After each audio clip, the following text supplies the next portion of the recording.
Hey, big boy. It's part 2. I think so. Yeah. It should be part 2. If not, then I'm autistic as fuck. I'm gonna be muted for, like, most of the game so I can pretty much focus on what I'm doing.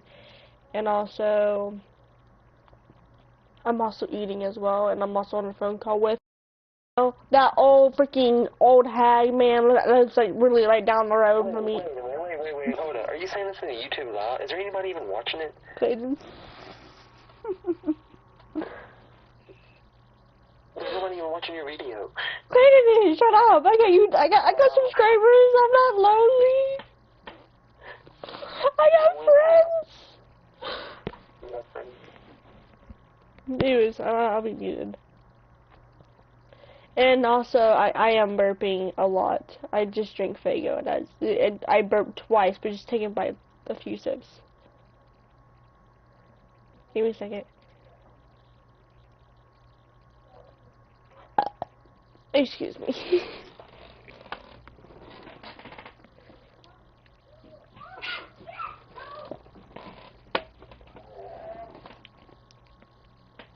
Also, by the way,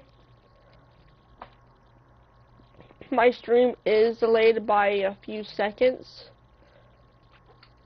So if you type something and you can't answer until like a few minutes later, is because I got some crappy streaming devices. Bro, why is this thing not loading? There we go. Okay. It's Peggy! I suppose I should take this call.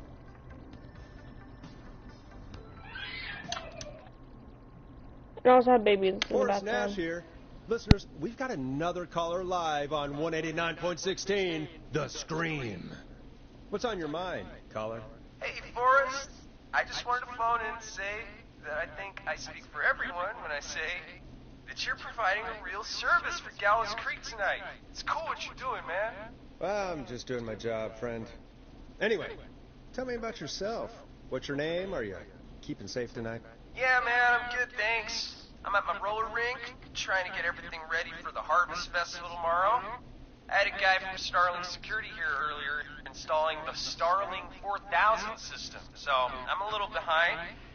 As for my name, my friends call me Roller Ricky, and I now consider you a friend, my man.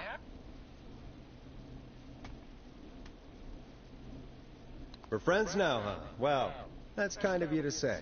Thanks. Yeah, man. Sounds like roller skating is more than just a job to you. So is this vocational? I wasn't always Roller Ricky. Once upon a time, believe it or not, I used to go by just Ricky. Yeah, back then, things were pretty rough. I used to roll with a bad crowd. Not all bad, but there was one guy. Anyway, some bad stuff went down. I harbored a lot of guilt for a long time, and turned to the bottom. I didn't really talk about it, or even know how to talk about it. It's just how it was. That bottle took the best years of my life. Or so I thought. It's never too late, Roller Ricky. How did you turn things around? I joined a support group. I opened up about my problems. Sharing that burden just took so much weight off. Long story from there, but 16. I found roller disco. I learned how to have fun again, cutting moves and making shapes. Now whenever I get down, I get down. I'm finally free from it all, man. It's important just to talk to somebody. That's the first step. Ain't that right, Max? Aw, hello, Max. Clayton, get off the phone call, please. I don't want to hear you barking.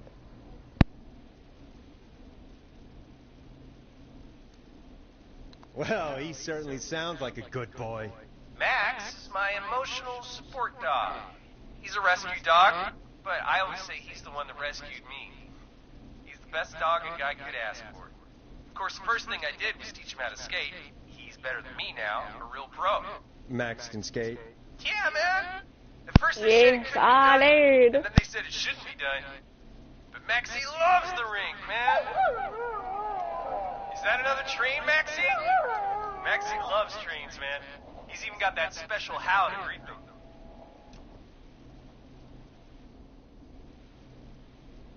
It sounds like you two make a great pair.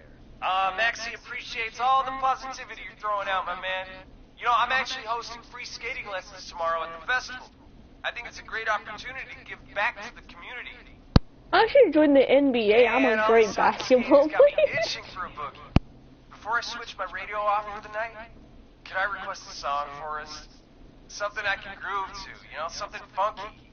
It'll be me and Maxie's final boogie breakdown tonight. Then I think we'll take it down. I can do that. Thanks again for calling. You and Max, be safe now, okay? Bye, Maxie. Oh, you got it, man. Peace. Well, folks, this next one goes out to Roller Ricky and Max. Enjoy. You're gonna love this next track. I really needed that call, you know, after everything. Yeah, I get that. He talked a bit much for my taste, but it is inspiring to hear somebody come back from the brink like that. Yeah, that's what I meant. You were thinking about Max on skates, weren't you? Well, would you look at that? Another caller on the line. What are the odds? Better take it.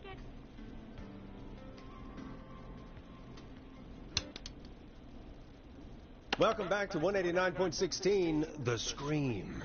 This is Forrest Nash. How are you tonight, caller? I'm doing okay. I made it home safe. Gary! Hey, I just wanted to thank you for doing what you could earlier. Even though we lost Jimmy, and I don't know. Hey, it's okay. You were so brave earlier. You're safe now. I wanted to ask you why he didn't. Why am I? Why what, Carrie? Why did he spare me? After what he did, why let me go?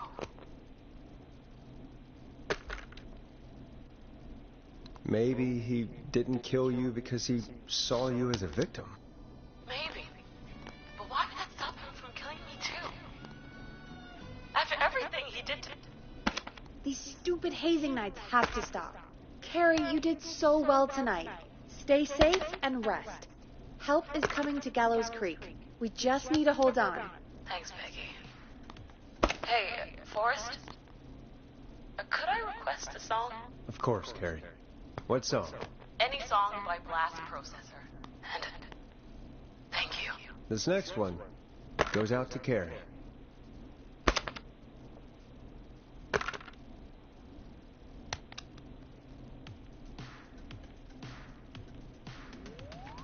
You know, what Carrie just said has really got me thinking.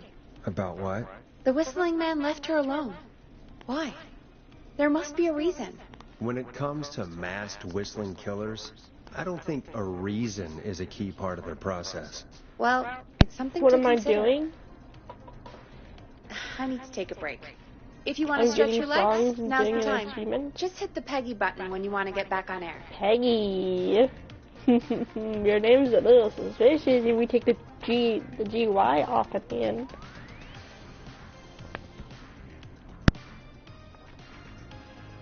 Let's get going, Peggy. Alrighty, we could run another segment or...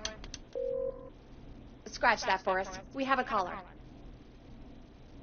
You're through to 189.16, The Scream. What's your emergency? Hello again, Forrest. Oh, that call with the teens was awful. Those poor kids. Still, I'm glad the girls didn't get hurt. Thanks for your concern. Are you in trouble? What's on your mind? I wanted to ask you again to play my song, Forrest. You said you were going to play it, but you didn't. Your name was Dawn, right? Peggy, yes. Oh, well remembered.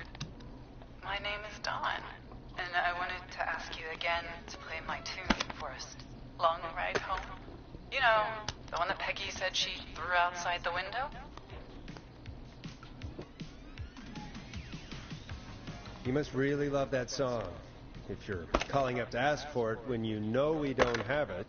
Well, I do love it. And I don't want to argue, but you do have it. It's just outside the window. There's a serial killer on the loose. I can't just go outside hunting for a record. I'm really sorry, Dawn, but we just can't get it right now. But wasn't the Whistling Man just at the old murder house? That's miles from the station. It won't take you a second to grab it.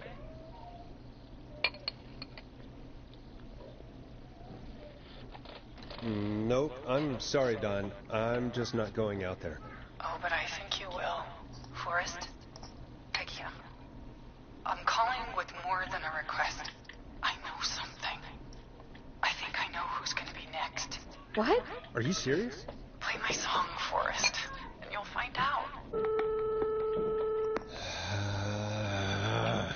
Well, folks, here's some music for you while I think things over.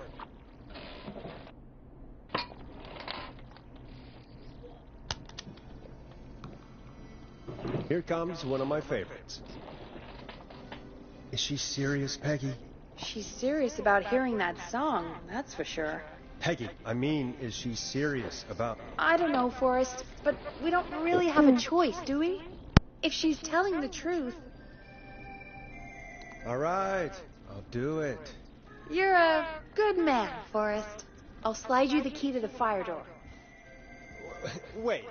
Our fire door has to be unlocked? Yeah, you know, I never thought about it, but yeah. We should talk to Reggie about that later. Anyway, I'll hold the fort down while you're out. Maybe I'll even get a caller. That could be exciting. 189.16, The Scream. With me, Peggy.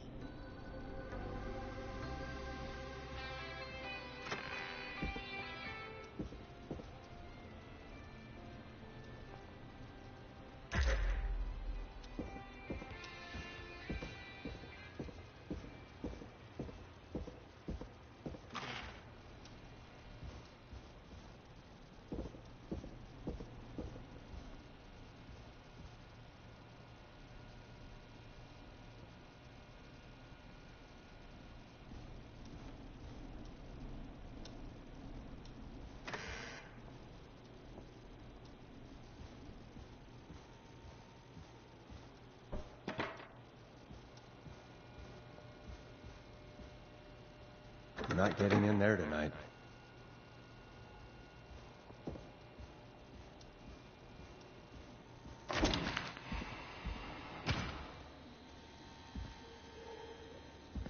You know, I hope she'll be happy when I'm brutally murdered by the Whistling Man. Out here, in the open, alone.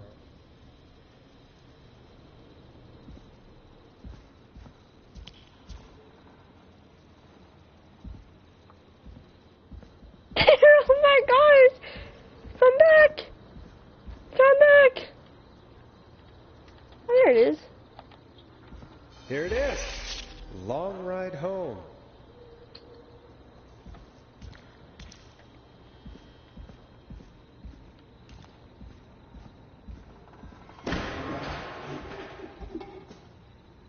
Hello?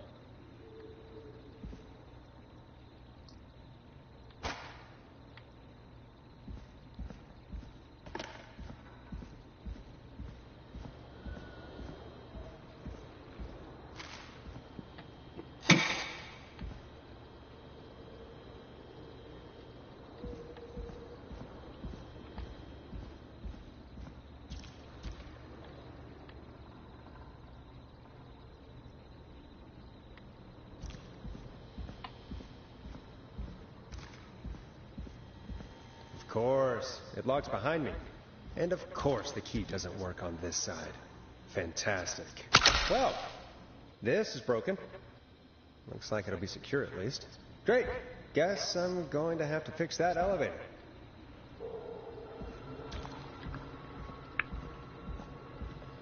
I'm about to die. Do-da, do-da.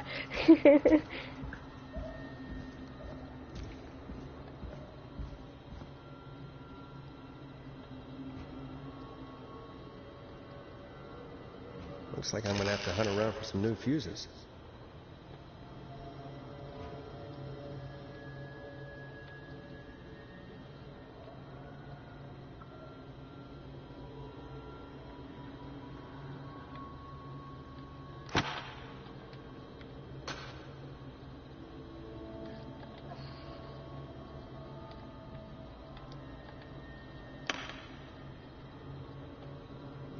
35, I gotta get 70. Oh, I got 30. Gimme, gimme, gimme! Yeah.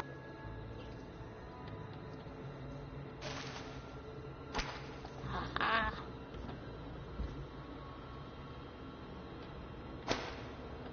Boink! I thought I seen something.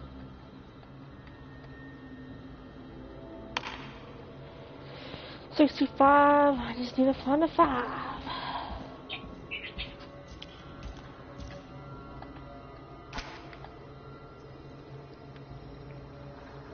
Whistling man, please don't kill me. I've been a good person.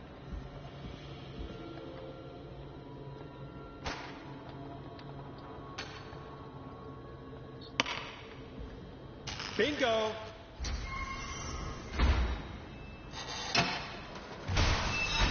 Oh, please don't scare me like that.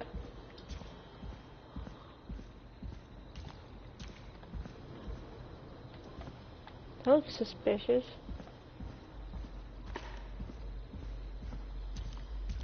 I could probably survive that fall.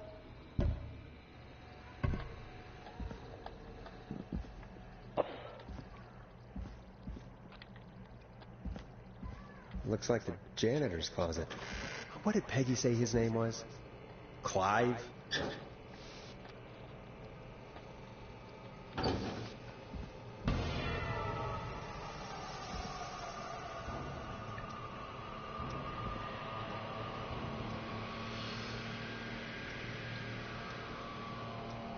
What the hell? Peggy is not gonna believe this.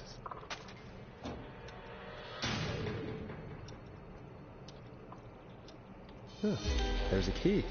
I'll just take that. Might be important. You heard that too, didn't you? What the flip? I don't like his room.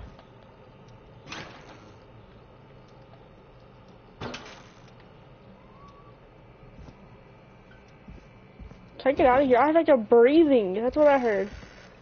It was a...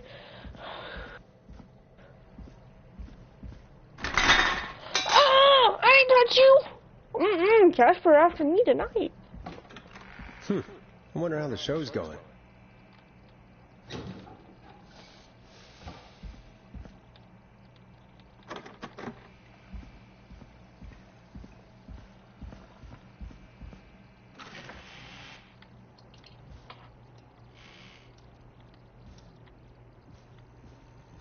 I don't like that noise.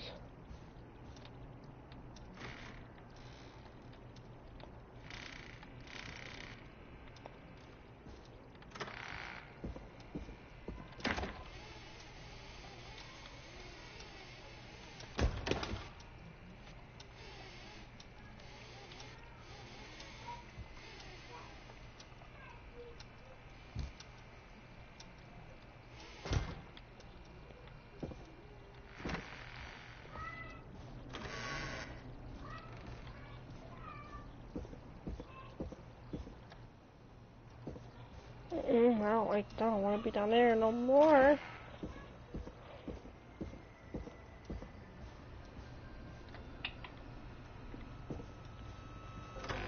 Isn't that such a good song, folks? And now for...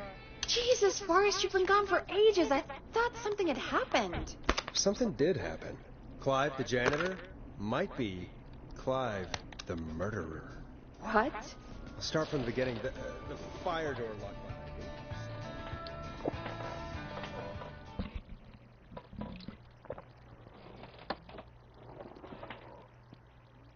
Why did you heave that thing all the way up here?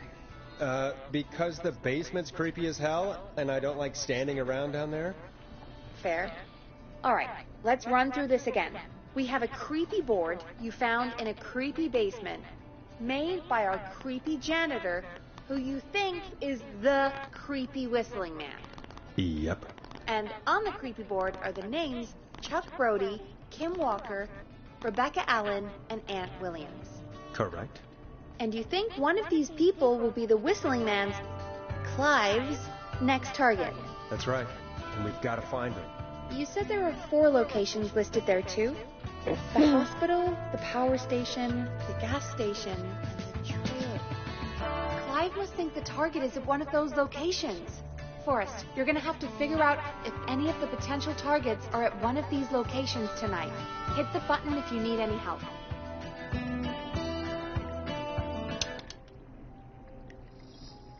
How's it going? I'm ready, Peggy. Are you sure? We've only got one shot at this. I'm sure. Let's do this. Okay, name first. Who do you think the target is? Chuck Brody. And where will I find them?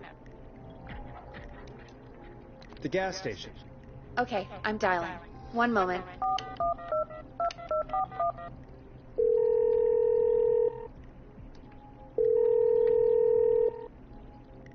Hello? Chuck Brody! Listen, I know this sounds crazy, but we have reason to believe the Whistling Man is coming for you. You need to get yourself and everyone else out right now. The Whistling Man? Who the hell are you? Who is this? This is Forrest Nash. Listen, the Whistling Man's back. We found a list with your name on it, and... Oh, God. It's today. The year I finally let myself forget. Forget? Forget what? Forget. No, man. I gotta get out of here.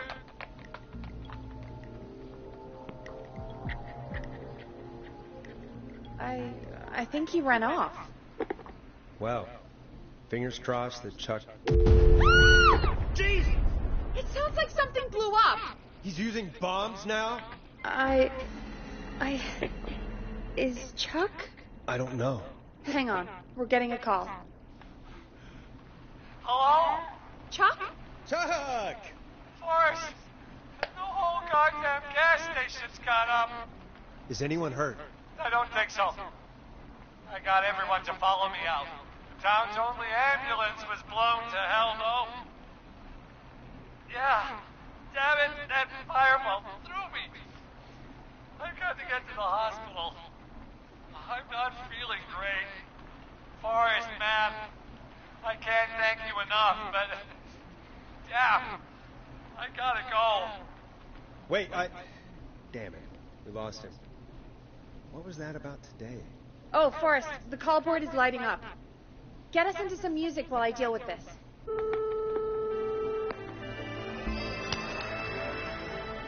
Here's some music while we regroup. No, I here meant to put on the blow this one up. KFAM 189.16, The Stream.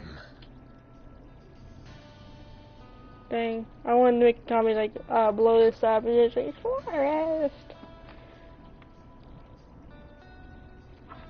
Now I just sit here and we wait. There's gotta be more in the basement to show us who Clive is targeting. And if that's the case, we can get ahead of him. Stop the killings before they can happen. Forrest, we need to go back down. By we, you mean me, right? Yep. Like I said, I need to handle all these calls. Maybe start with that creepy Let me out. bathroom you mentioned before. I still have a lot of questions about those, by the way. Me too. Can I go now? Hmm.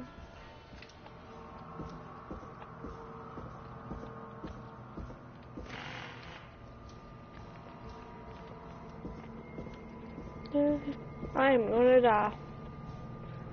I'm gonna die. Gonna die. Gonna die. I'm gonna die.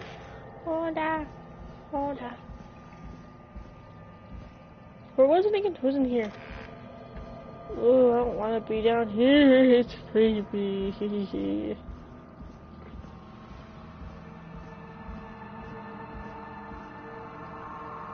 Can I not close this? Man, he gonna sneak in through here.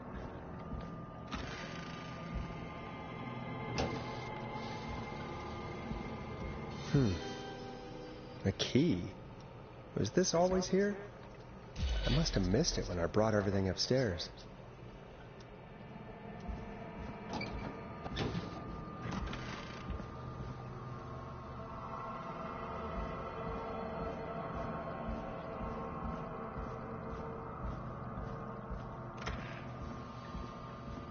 I'm gonna get the hell out of here. Cause I don't want to be where that didn't go.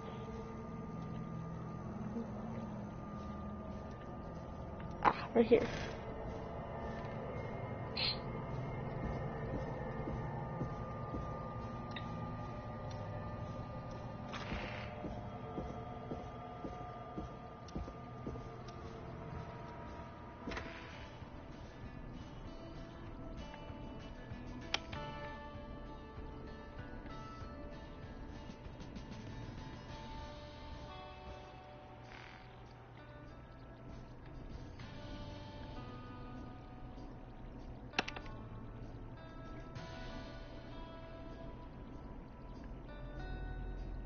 I have the key.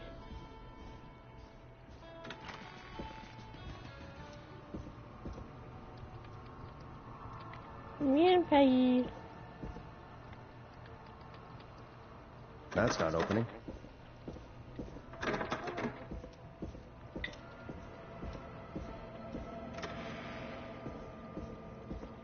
Where did he go? I'm so lost.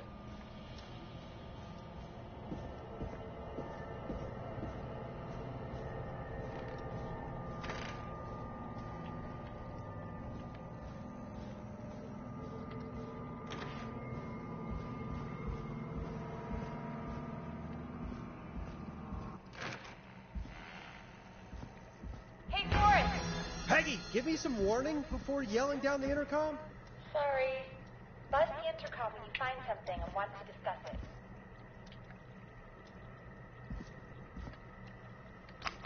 Peggy, I've found a tape and a map down here. A map of what? Looks like it might be to somewhere in this storage area. Weird. Well, maybe the tape will give us more information. Give it a play.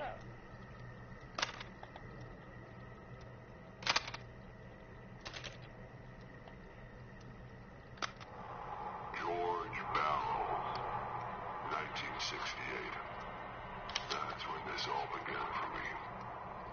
Follow the maps, find the tapes. I'll be waiting. Wait, George Barrow? We all heard that he drowned after a night out drinking. Was it actually Clive? Has Clive really been the whistling man for that long? He says I need to follow the maps and find the tapes.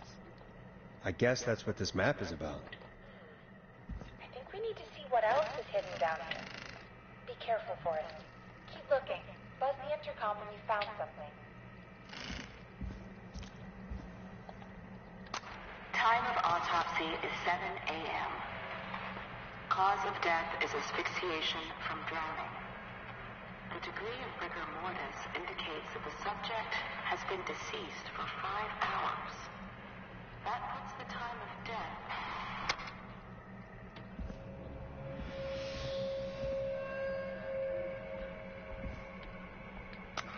Small lacerations to arms, legs, and face, typically obtained by running through foliage. Severe blistering to the feet. This looks useful. As though the deceased had been running without stopping.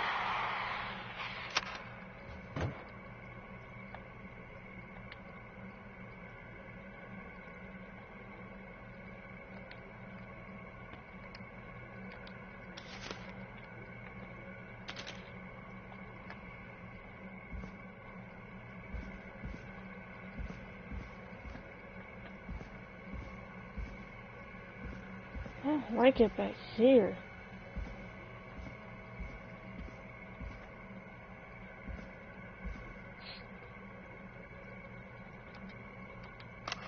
Preliminary toxicology results shows no signs of inebriation.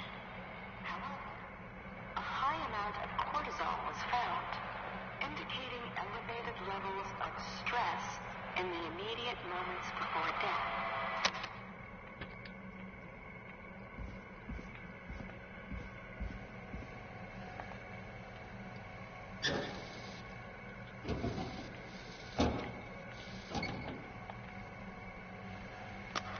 Additionally, there appears to be a post-mortem injury to the arm. It looks like it was trapped in a car door.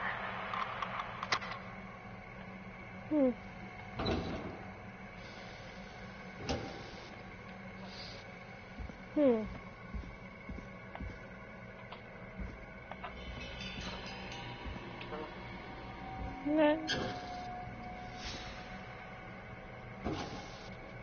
I didn't get like another.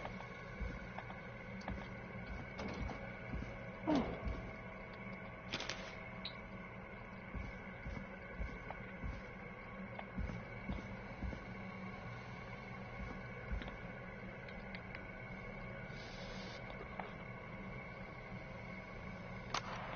It is the coroner's opinion that the subject Now this likely has to be feared for important. his life and was chased, resulting in a fall from a height into a body of water where he hit his head, was knocked out, and drowned. Following that, he was moved. Dr. Sullivan, we need to have a talk. That recording. Shut it off.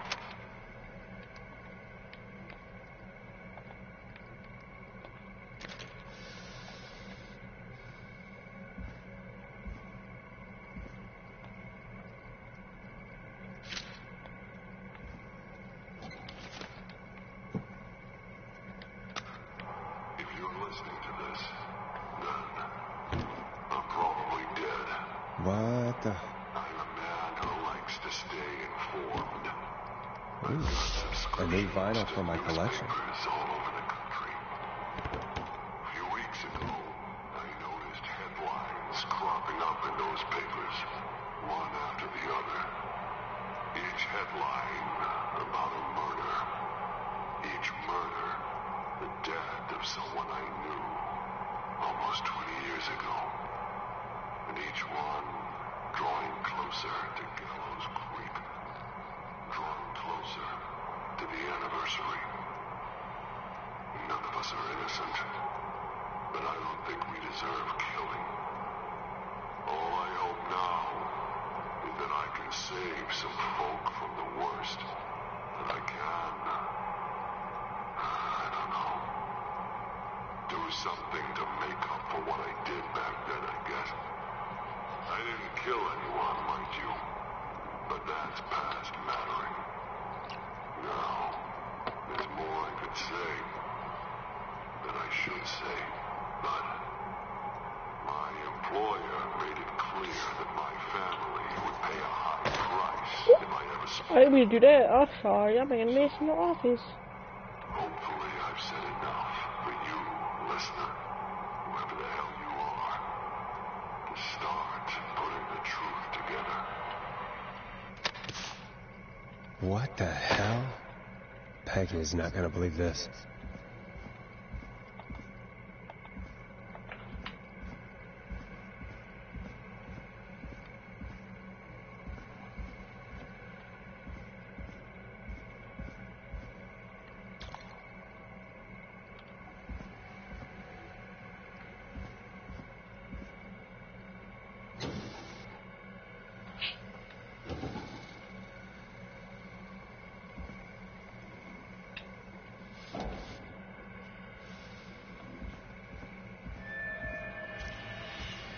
Oh, I got noise. I'm getting the hell out of here.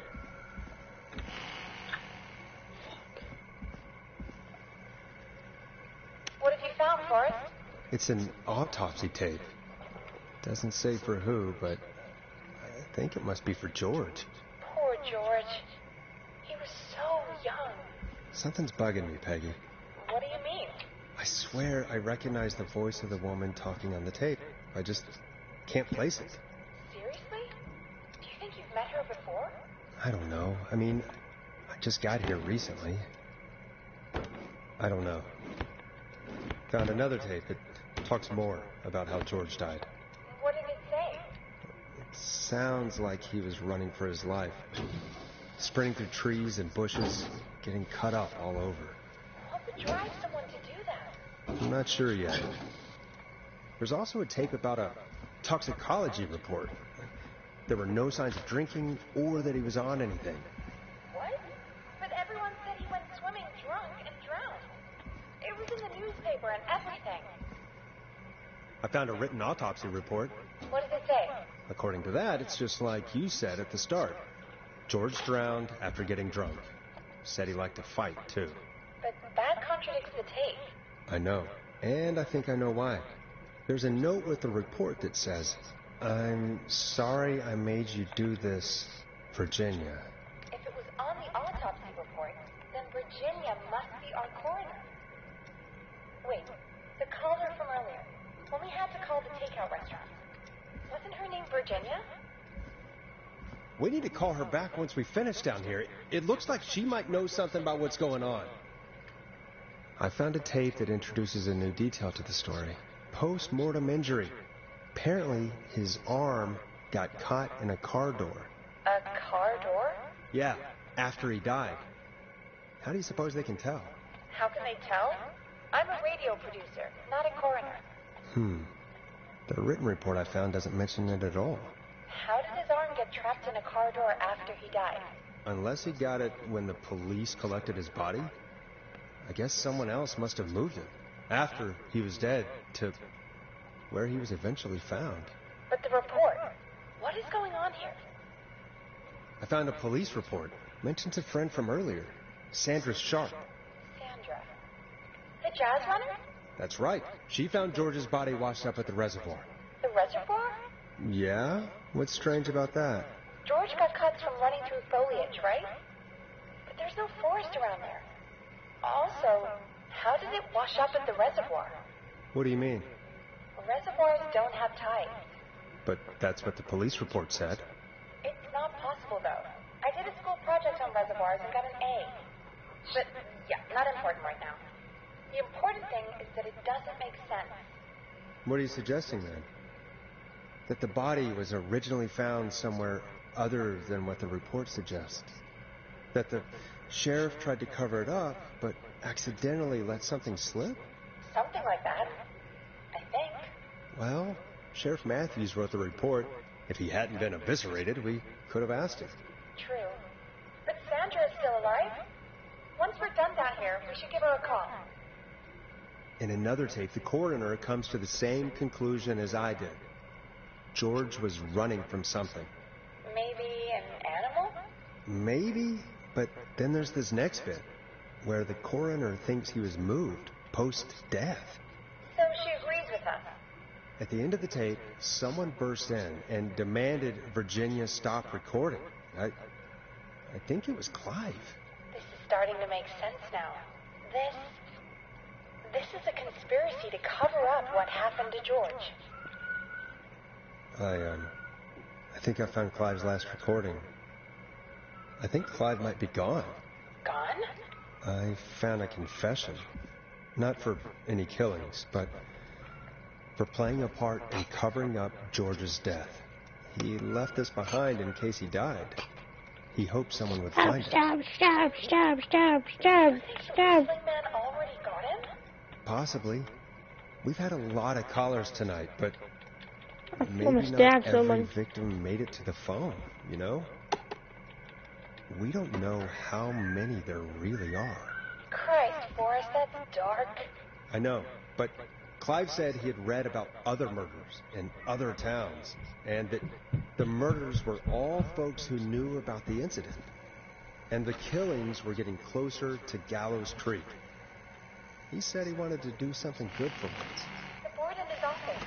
He wasn't tracking people down to kill them. He was tracking them down to save them. Why didn't he just come out with all of this? He said his employer threatened his family if he spoke out about any of it. His employer? The one who orchestrated the cover-up? Oh, Clive. I'm sorry for thinking you killed all those people. Do you think you found everything? I think so. Forrest, what's going on here? Someone wanted that boy's death to seem like an accident. And they hired Clive to make it look that way. Come back upstairs when you're ready. We need to figure out our next step. Is Clayton still watching? Maybe. 3 a.m. Maybe. Alright. Thank God you're back, Forrest. I've been running out of stuff to pad our airtime with. Peggy, you work in radio. Forrest, I'm stressed. I mean, really. How are we supposed to keep a show going with all this happening? He's still here. This is our job, Peggy. We gotta do it. You're right. So, what's the plan now? I think we should Oh, you call want to talk Virginia to him? back. You want to say, I Alright, will make I'll get her on the music line. later, I love you so. When you're ready, shut the music off. I did send him a message out about Hello again, Gallows Creek. This is Forrest Nash. Supernova We're Clayton circling over here. You know closer to the truth he's behind taken, tonight's right? events. To this end, we're calling back one of our earlier callers, Virginia Sullivan.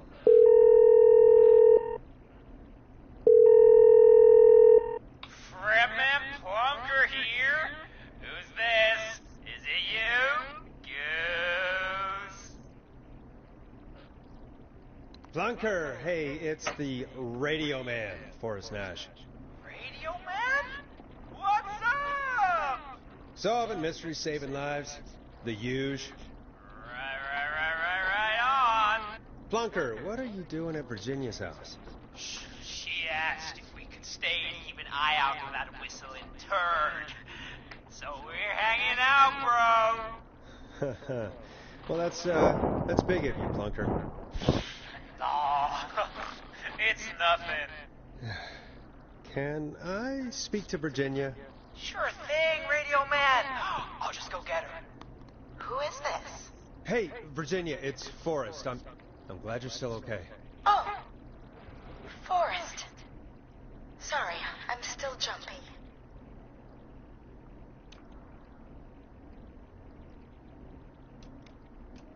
Don't be sorry. You've been through a lot. I'm so sorry this happened to you, Virginia. I thought I was. I thought... Easy. We're not calling to talk about earlier. We're calling because we think you can help us understand why this is happening tonight. Me? What would I know? Well, can you think of any reason why you'd have been targeted? No, I don't think so. All right. When you were attacked earlier, you mentioned a name. Clive. I don't know what I said then. I was petrified, Forrest. Clive's the janitor at our station, and we know you spoke to him in the past. Forrest, please. You don't know what you're doing. He'll come for me. Virginia, it's okay. Clive won't be coming after you. We think Clive's dead. Dead? But isn't he? He's the whistling man, Forrest. We thought so too, but You don't understand. All those years ago, It's okay, Virginia. He's gone. We found evidence to suggest well... And we found your autopsy reports for George Barrow. How? I saw him destroy them. Well, he didn't. I don't know if he kept them or made copies or what, but we found them. And we know it's related to what's happening tonight, which is why we called you. Why did you write a false report? All right. One day, I came into work to find a boy on my slab. And as I finished the autopsy, this man, Clive, he just burst in. And he started making demands to give over the reports, to falsify what I found. Of course I said no. But, well, when someone wants to make you do something, they can use the carrot or the stick. For me, he used both. You see, my sister is sick. She has a chronic condition that's never going away. It's expensive to treat, and it was getting to where I couldn't afford it. And Clive promised me that his employer would pay for my sister's treatment if I did what he said, and that if I ever spoke about this, he'd beat me to within an inch of my life. I don't know why he had me do it, but my sister needed me. You have to understand. She needed me. We understand.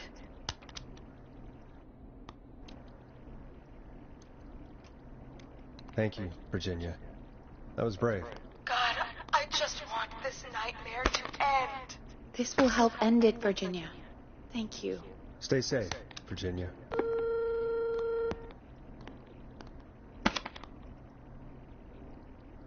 So, Virginia is tied up in all of this.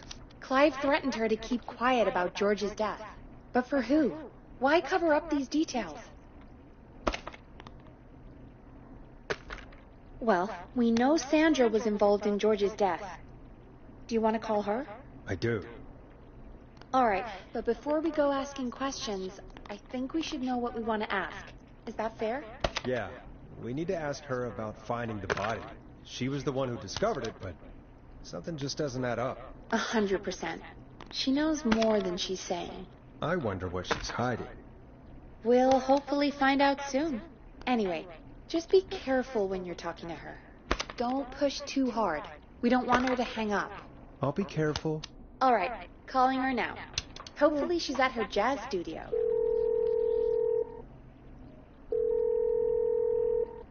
Aha! Forrest, you're through. Hello, this is Sandra at Jazz Pizzazz Jazz Studio. Who's this? Hello again, Sandra! It's Forrest Nash of 189.16, The Scream. And you're live on air. Oh, I always thought folks called into a radio show, not the other way around. How jazzy. What can I do for you? Well, we're trying to understand what's behind the attacks tonight. We had a few questions. Why, Forrest, of course. Heck, after the way you saved my life, I'd say yes to just about anything you asked.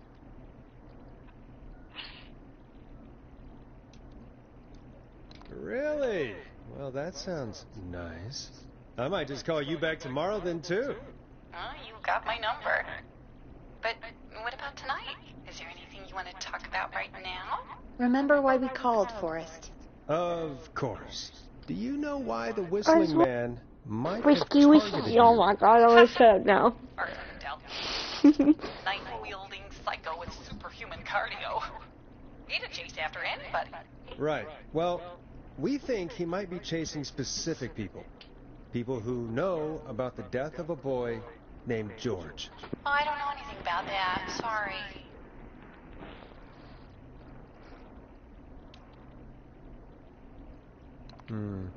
Have you had to keep quiet about anything? Any secrets you've had to keep? What would I have to keep quiet about? I don't know. I mean, could be that you've seen something or heard something. I never saw anything. And even if I did, what would that matter? And it was years ago. Sandra, are you okay? It was years ago. We know, Sandra. You do? You know about? Yes. Of course. This studio is my life. After I found the body in the river, I couldn't lose my studio. Do you understand? Sure. I understand. When the rent just kept going up, he said he'd stop if I just needed to keep quiet. And everything would be okay. Sandra? Who was he? He said if I told everyone I found the kid in the reservoir instead of the river,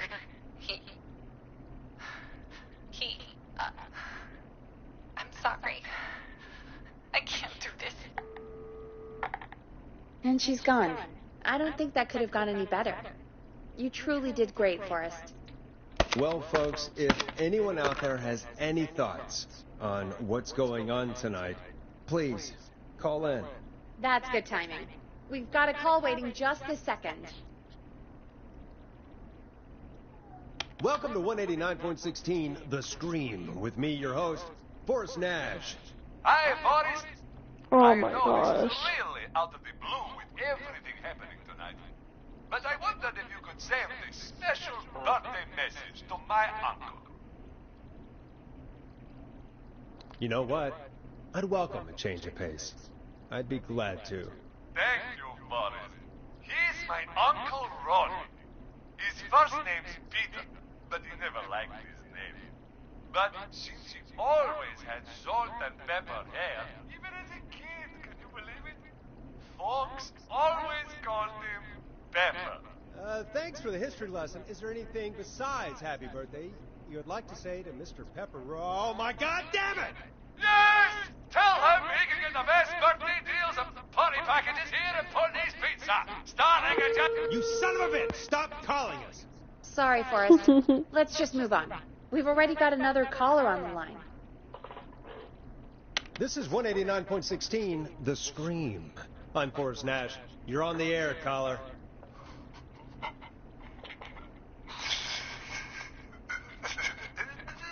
Caller.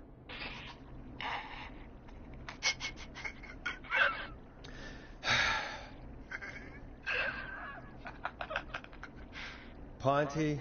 Ponty's Pizza always delivers. Come rain or sleet or whistling man, we'll be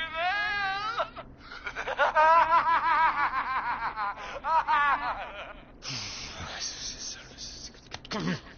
Forrest? Forrest? Are you okay? Forrest?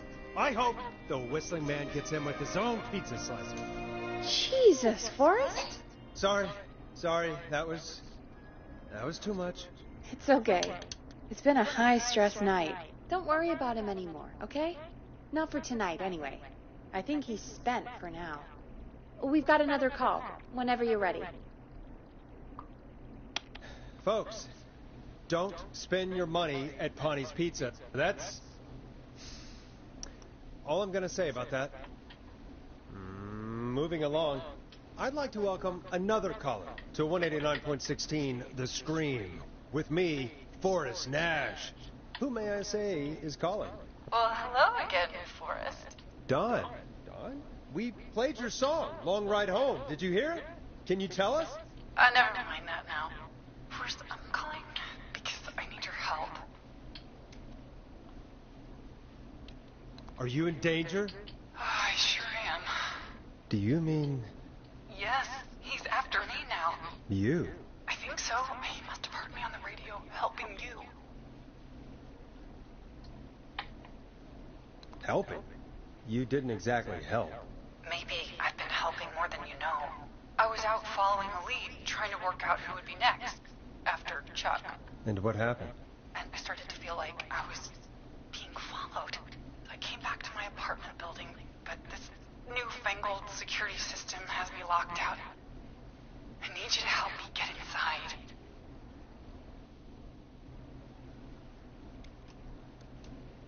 Can a neighbor let you in?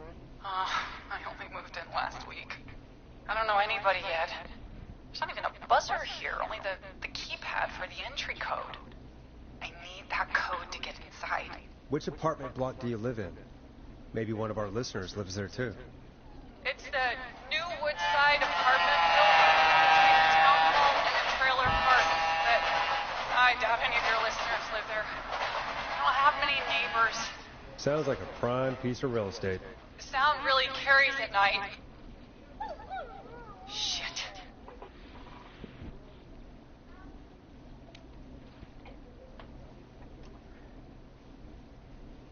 I'm guessing you're not a dog person. No, I'm not. It's my neighbor's dog. Boy, I wish he'd muzzle that thing and... Oh. And now he's blasting David Scopo out of his window. This night can't get any... The Whistling Man. He's coming down the street. I don't think he's seen me yet. Forrest, please. I need your help. I need the code for that security system, or I'm gonna die.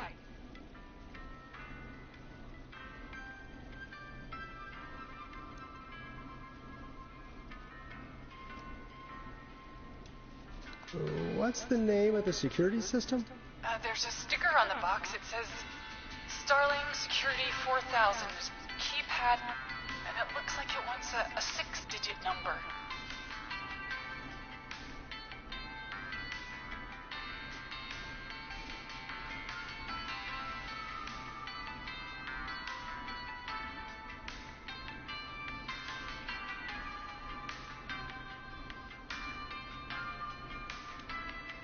Starling Security 4000, huh? That's right. Very newly installed. I need the key code before the Whistling Man gets me. Yeah, of course. Don't worry, Don. Thank you. of sight. Call me back soon. All right, folks. Here's a little tune for you all to enjoy while I try to break Dawn into her apartment.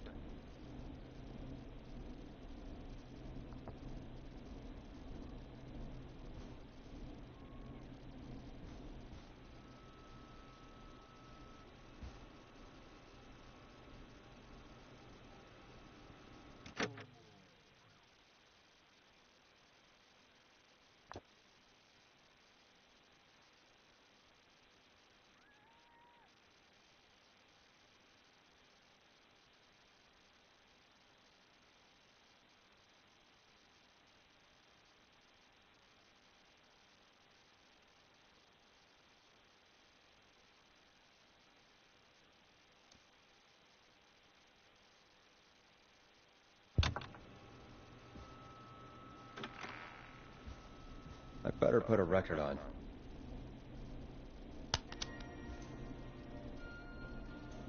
Coming up for your listening pleasure, it's Caged Tiger with their single, One Last Goodbye. You were pretty quiet there, Peggy. Forrest, was it just me, or was there something... Yeah, it wasn't just you. Something was weird about that. Yeah, well, tell you what, we have a Starling 4000, or whatever, here at KFAM. Clive bought one for the station. Maybe we can find something to help. Well, I'm not sure who, but to help someone.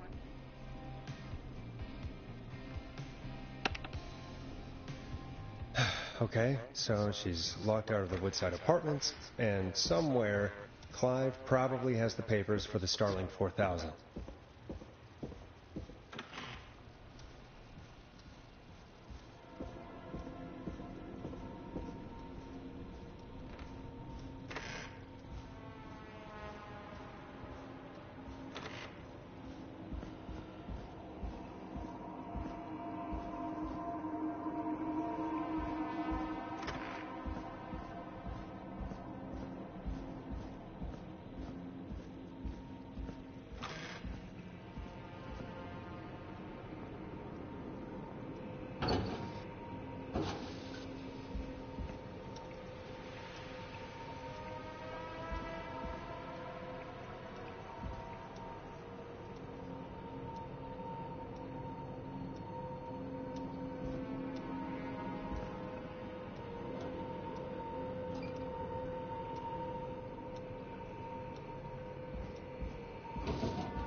Someone answer my question, why does this music have to be so eerie?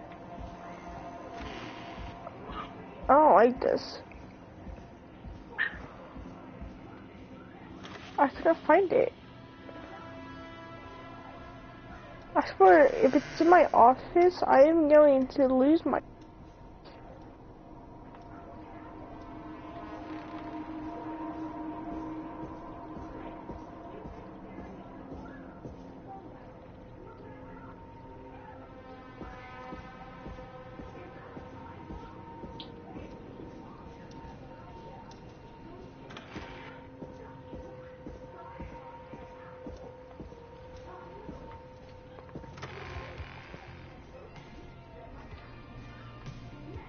Welcome back, Forrest. Find anything? Nothing by way of key codes. I see. Any ideas, Peggy? Dawn says she's stuck outside the Woodside Apartments with the whistling man nearby. She's locked out because of some new security system. Yeah, the Starling 4000. Right. And we had the same security system delivered here. Clive was going to install it, so check the basement. I'd guess that's where Clive would have stuff like that. Thanks, Peggy. No problem. Jokes. Don't take too long. Oh, it's Jake. Downstairs. That game seems like it will be very confusing.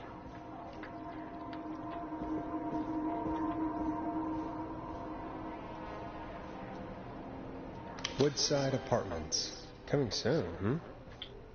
No pets. Not open until... What?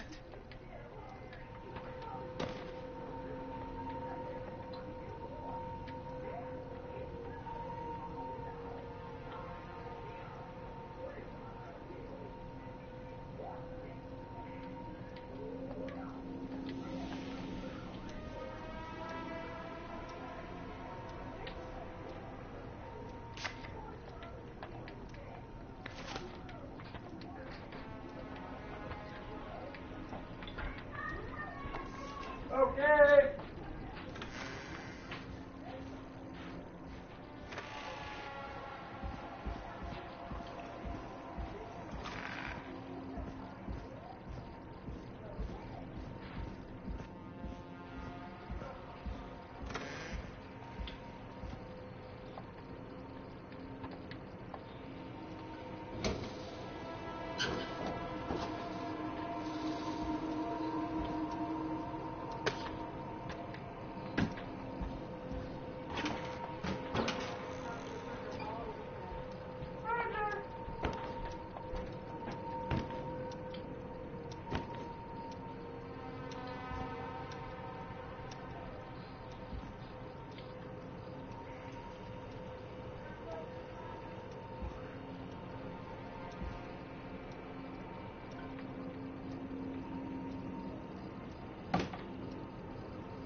No, I'm completely lost.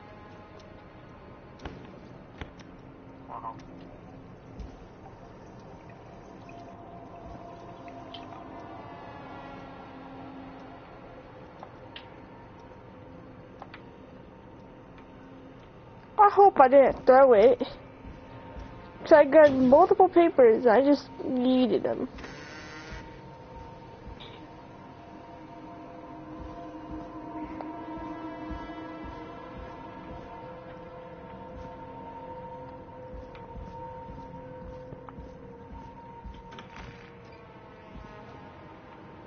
Why is the booze at the oh, that was a bug.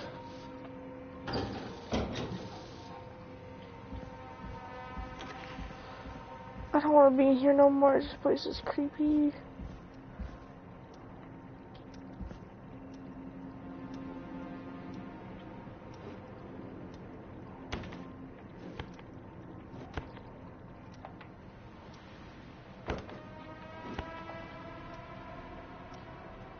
Do you mind looking it up? Because I don't know where to find it.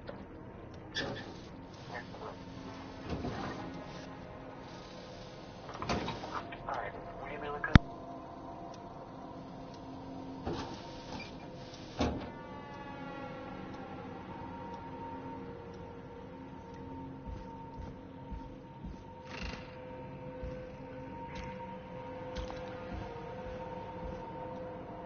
Starling 4000. I just found it. User manual. Ah, these codes should come in handy. I already know how to play this game, so can I watch other people play it? I'm gonna try to save everyone.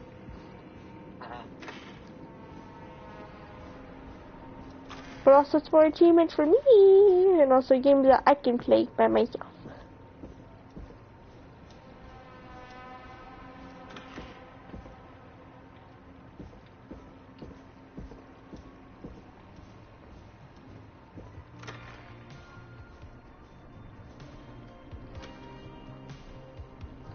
Welcome back, Forrest.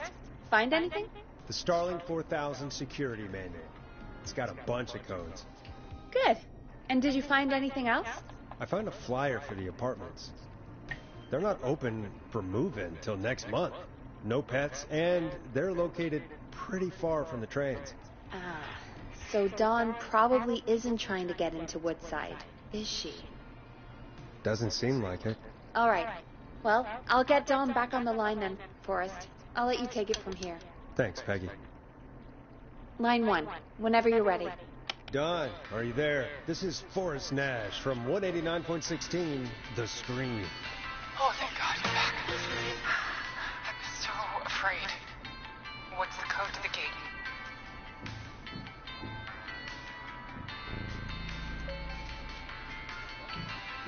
The code is 191519. Thank you, Forrest.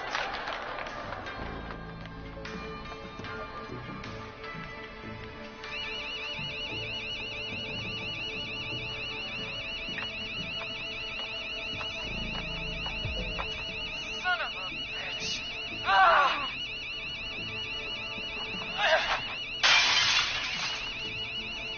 Is she?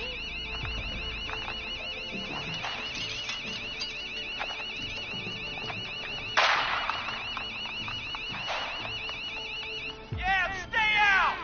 Nobody disrespects the sanctity of the ring! Don't ever come back here again! I'm calling the cops! Thank God. Hello? Is someone there?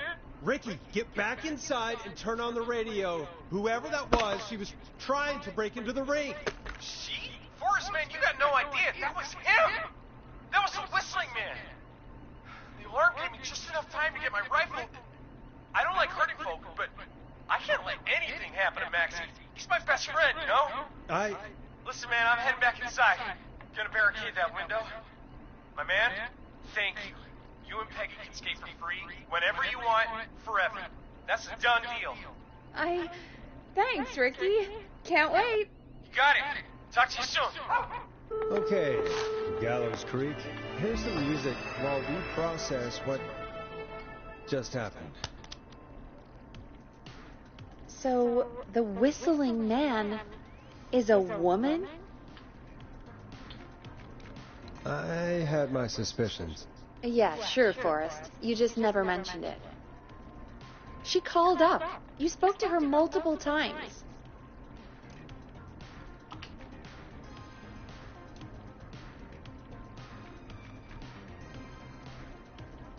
I knew she wasn't right. Is that right, Sherlock? Why do you think she requested that song? To get me outside? Maybe, but how? She didn't know the song was outside to start with. That's right. She never actually attacked me out there. So? What now? I guess I should make an announcement. We do have new info. Okay, kill the music and you can make the announcement. Okay, you're live in 3, 2... Hey folks, this is Forrest Nash here. I hope you're all safely locked inside. For those of you listening to that last call, you might be wondering what to make of it all. Here's our take. We now believe the killer is actually a woman. One who might manipulate you into letting her in before she attacks you.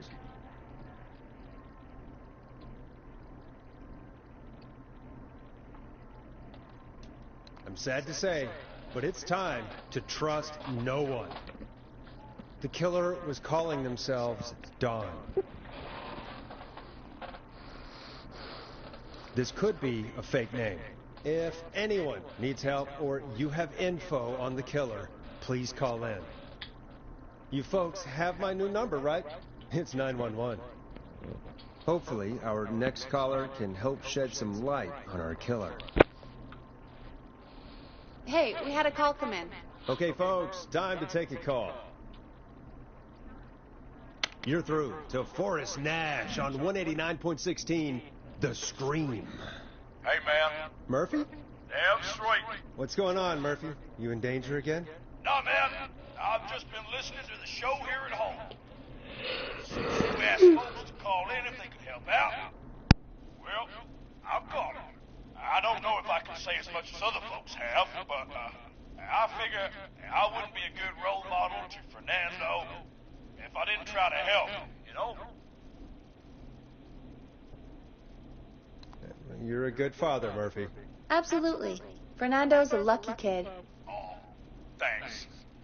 So, what do you want to know? Well, what can you tell us? I don't know, really. All right. Well, do you know anything about the death of George Barrow? Absolutely nothing. Okay. What about the killer herself? Herself? Man, I didn't get my ass kicked by a lady. The man I went toe-to-toe with was a man.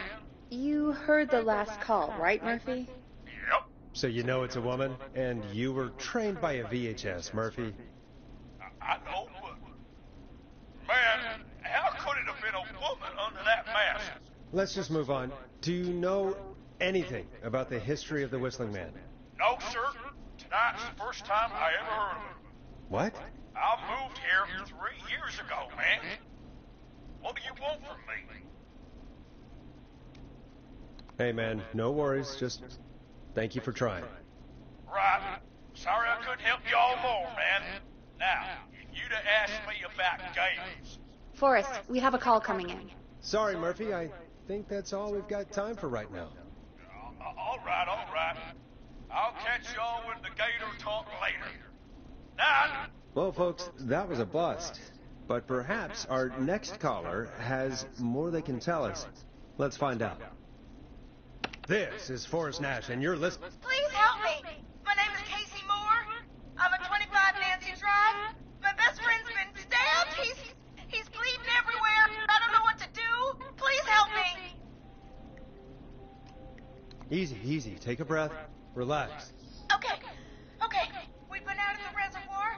We were heading back to his place when we heard this whistling all of a sudden. He just started freaking out. He screamed at me, told me to hide. I'd never seen him like that, and I just panicked and ran and hid in the bush.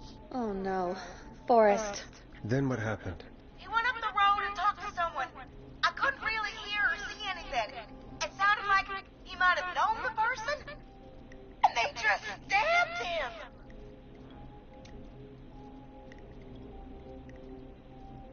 Casey, was his attacker the Whistling Man? The who? They had a mask and wore all black? That's all I know. Please, we need help here. I'll get you help, but I need to know. Where did the masked person go? They left him to bleed out. I waited till they were gone, then dragged him into the garage and called 911. Wait, why didn't you make sure he was dead? I don't know. I think I heard them say something like, "It's not so funny now, is it?" before they left, but please, he needs to get to the hospital. I can't drive, so we need an ambulance. Forrest, the ambulance was destroyed in the explosion at the gas station. You should get all the info you can.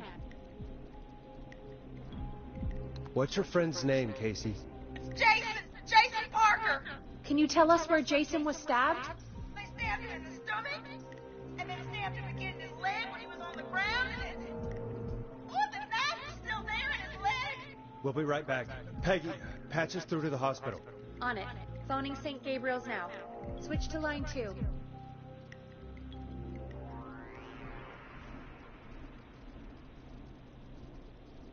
Hello, St. Gabriel's Hospital. How can I help you? Hi, this is Forrest Nash from 189.16. We have a stab victim at 25 Nancy Drive named Jason Parker. He's been stabbed in the stomach and the leg. He's bleeding heavily. Oh, God, I'm sorry. The ambulance is... well, you know. I know, but please, we need something, or he's going to die. Forrest, listen, you're going to have to get him here. We need to see him, and we can't get there ourselves right now. We don't have any way to drive him right now. And even if we did, he's bleeding out fast. All right, listen. We need to buy him time to get here. That means stopping the blood first, and then finding someone to stabilize him. To stabilize him, he really needs someone with first aid training.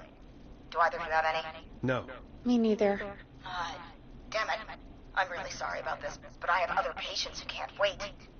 All I can do is talk you through the procedure as quick as I can, and then leave the rest to you. You think you can handle that? Hit me. I'm sure we can handle it. Okay, from the top. If he's bleeding out, then you need to get him comfortable and try to stem the bleeding. Lay him down. Apply continuous pressure directly to the affected areas. When the bleeding slows, get a clean cloth of some kind and hold it over the wounds. Get them comfortable. Apply pressure. Clean cloths when slowed. Got it, I think. You said he was stabbed, right? If the object he was stabbed with is still in him, don't take it out. It's stopping the worst of the bleeding right now. If anything, you should secure it so it stays where it is. I wouldn't have thought of that. It makes sense, though. God, that was a lot of info.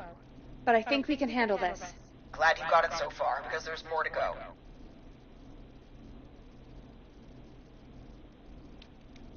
I'm still with you, Doc. What else do we need to know? If he's lost a lot of blood, he may enter shock. If he does, act fast. If you apply a cloth and it's bleeding through, don't remove it. Just apply another on top of it.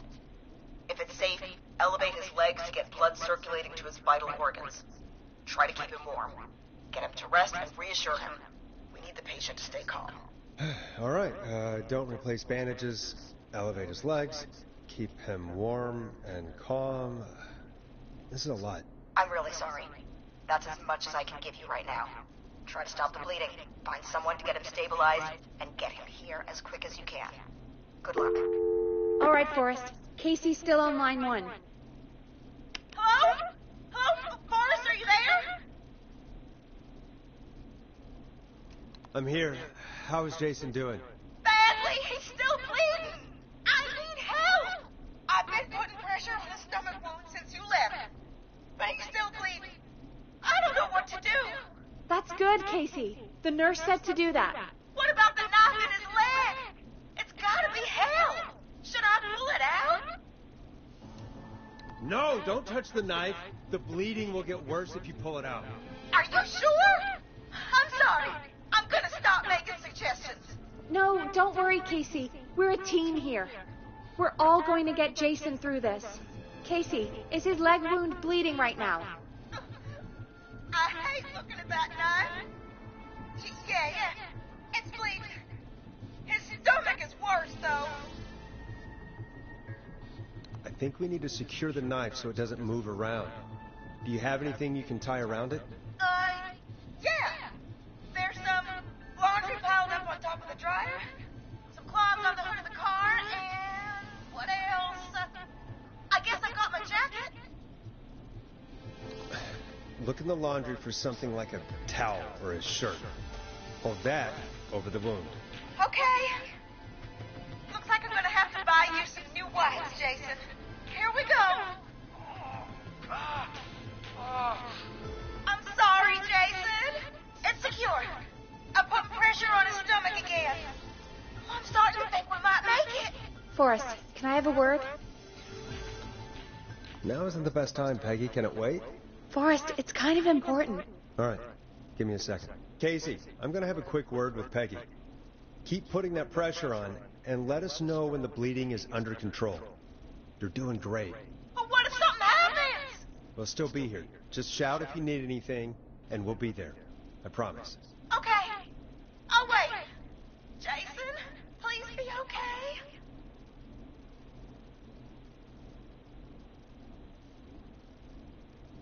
What's up, Peggy? We can't stay on the line with her all night. Dawn is still out there. What if other people need us? You're right. She's probably on her way to her next target right now. Exactly. And you heard the nurse.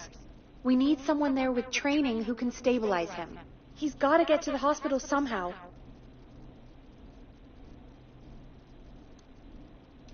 Could somebody nearby help them? Maybe drive them to the hospital? You know, that's exactly what I was wondering. Do you have anybody in mind? I might.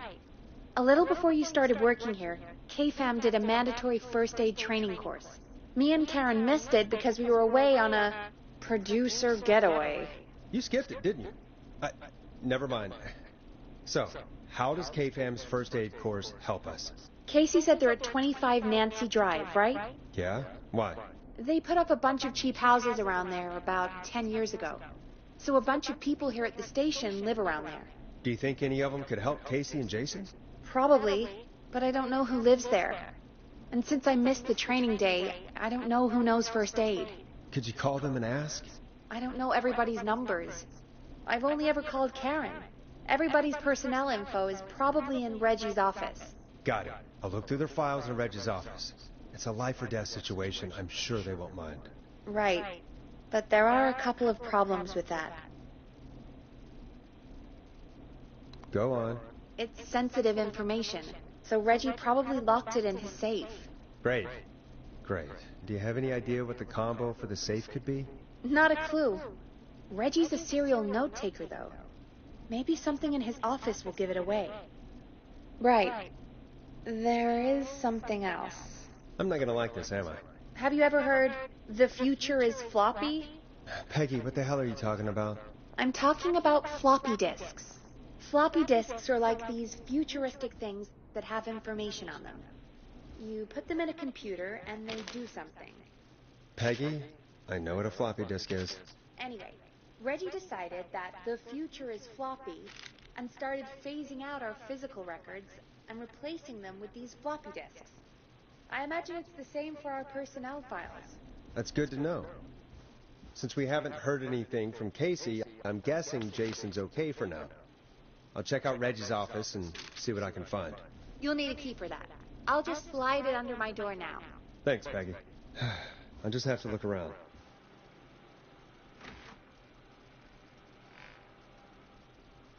Good. I'll patch my mic down to the office, so you'll hear me over the intercom.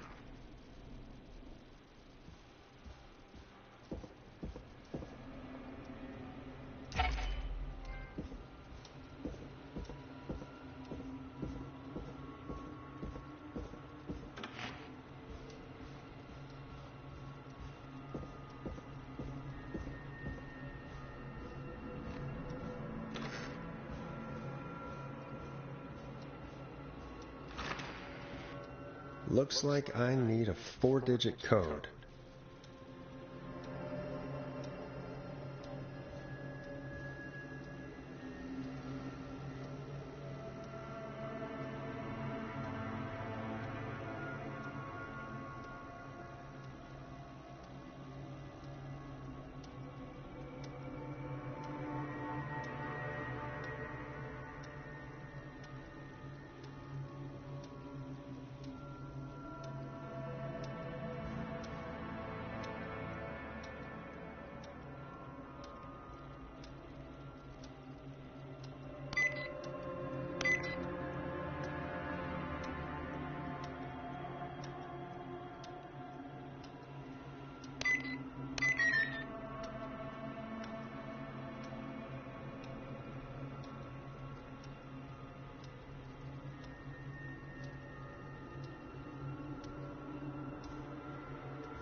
Hey, Peggy, you there?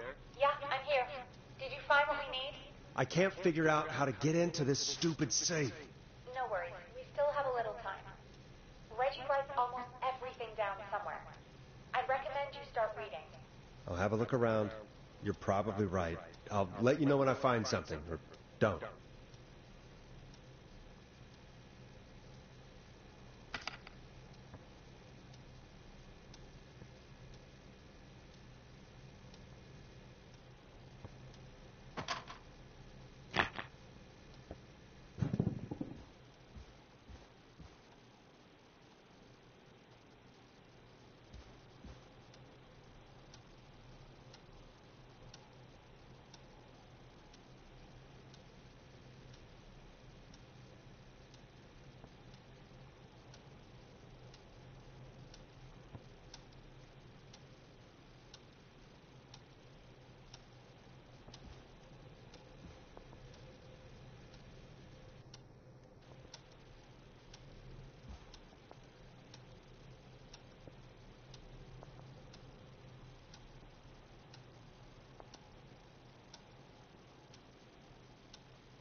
Peggy, I still have no idea how to open this safe. Okay. So let's change our thinking. What if we... Hello? Is anybody there? Please pick up. Casey, I'm here. What's wrong? Jason's there to go jail. I tried to get him to arrest me, just threw up everywhere. What's happening? What do I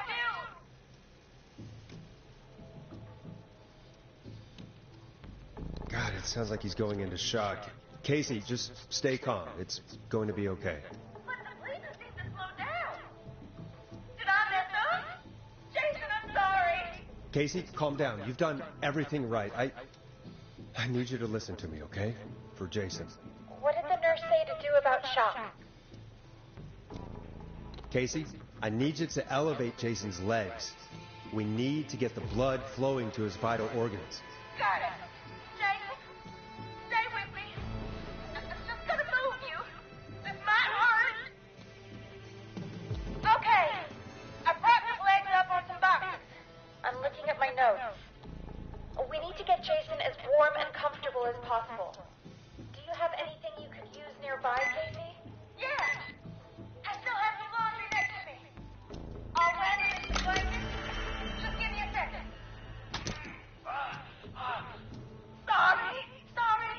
Nice. Jason's bleeding through his bandages. Should I get a new one? Or, oh God.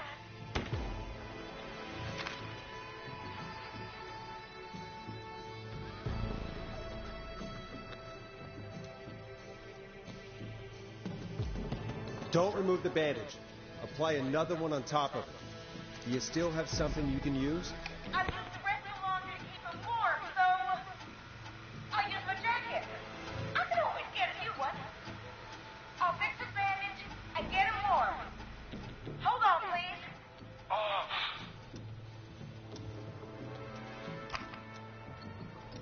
Sorry. I'm done. You're gonna be okay, Jason. Just relax now, okay? He's not doing well. Is he gonna...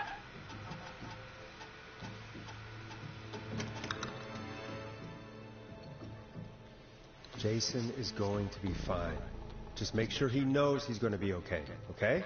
Okay. Please. I can't give him what he needs. Please, just have it. I can't lose him. Come on, Karen, pick up. Hello? Who is this? What time is it? Karen, it's Peggy. Something terrible has happened, and I need your help. Peggy? Oh. Did Reggie find out about our drinking sessions? What? No, somebody's been stabbed. He's at 25 Nancy Drive. There's no ambulances, and... Whoa, Peggy. You know I missed first aid training. I have no idea what to do. Please, Karen, you always know what to do. You're the best we were able to come up with. I really don't know about this. Karen... Okay, I'll do what I can. 25 Nancy Drive, right? Yes. Thank you, Karen. I really owe you one. You're looking for Jason and Casey. Thanks. I'll head over there now. We'll talk soon, okay? Good luck. Hello, Casey. Are you there? How are we doing? Bad. Jason seemed really weak, and then just started crashing.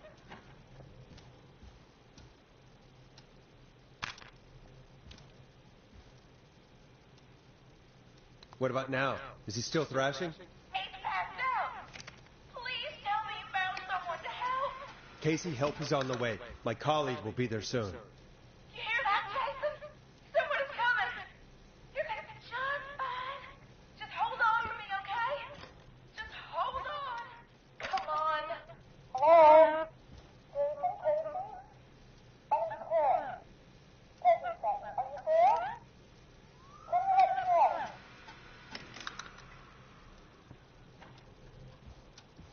Oh boy. He's definitely been stabbed. I'm gonna need you here, Casey. It's gonna be all hands for this one. Okay. Forrest, we'll call you back later. I have to go now. Good luck, everyone. God, I hope he's gonna be all right. And with that, the show moves on. We're sending our best wishes to Jason. Well, after all that excitement, I think we could use some music. Come back upstairs when you're ready.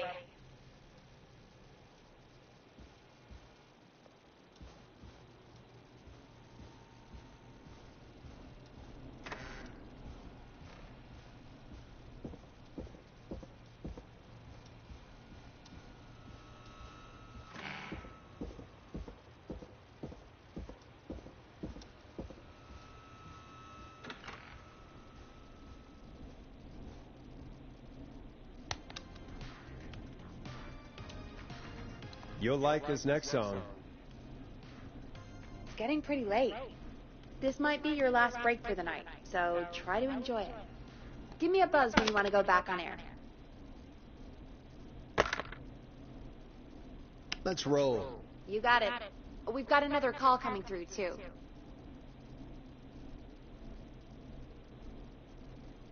Welcome back to 189.16, The Scream. I believe we have another caller on the line. How are you tonight, caller? Forrest, it's me, Roller Ricky. Oh, and Maxie's here too.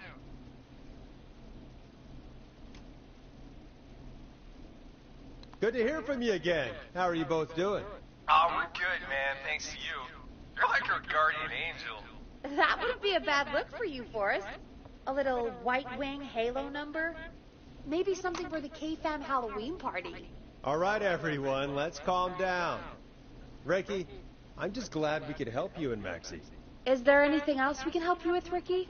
Actually, I think I have some info that might help you. Oh? What's that?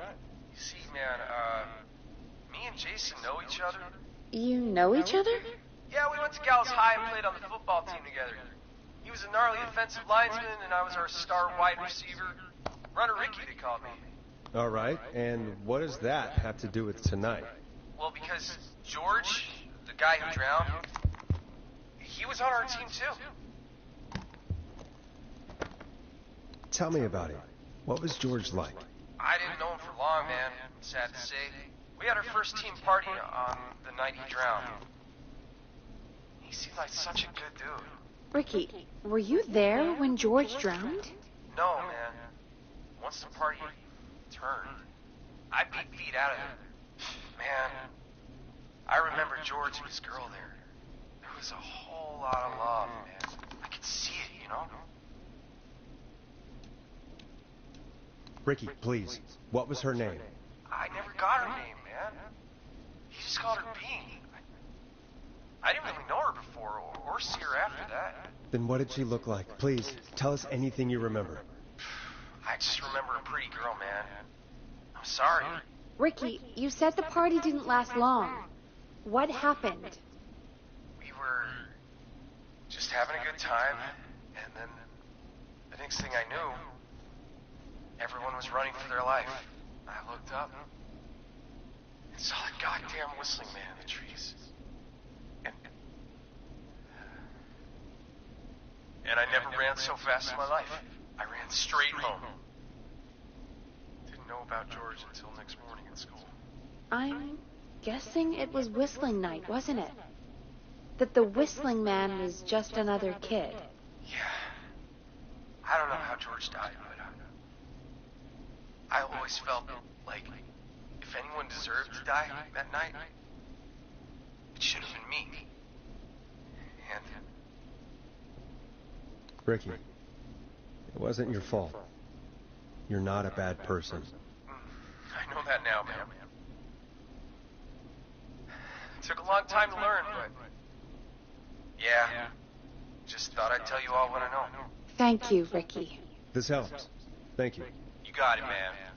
Anyway, I think it's time for me and Max to free up your phone lines. Thanks for listening, man. I'll let you to it. Night, Ricky. All right, folks. Looks like we got a new lead in the case. If anyone has any info about this mysterious being, please call in. If she was George's girlfriend back then, She's probably in her mid to late 30s now. Huh. Oh, we have another call coming in, but hang on. What's up, Peggy?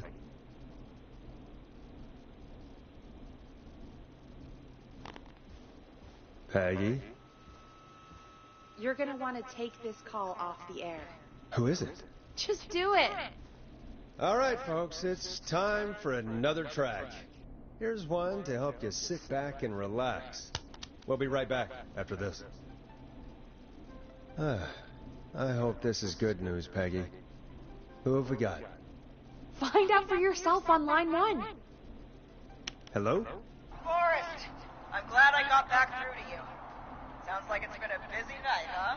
Surprise! It's Leslie, our 911 operator, leading the charge from Henderson to come save us. It's so good to hear from you. Are you okay? We're doing okay.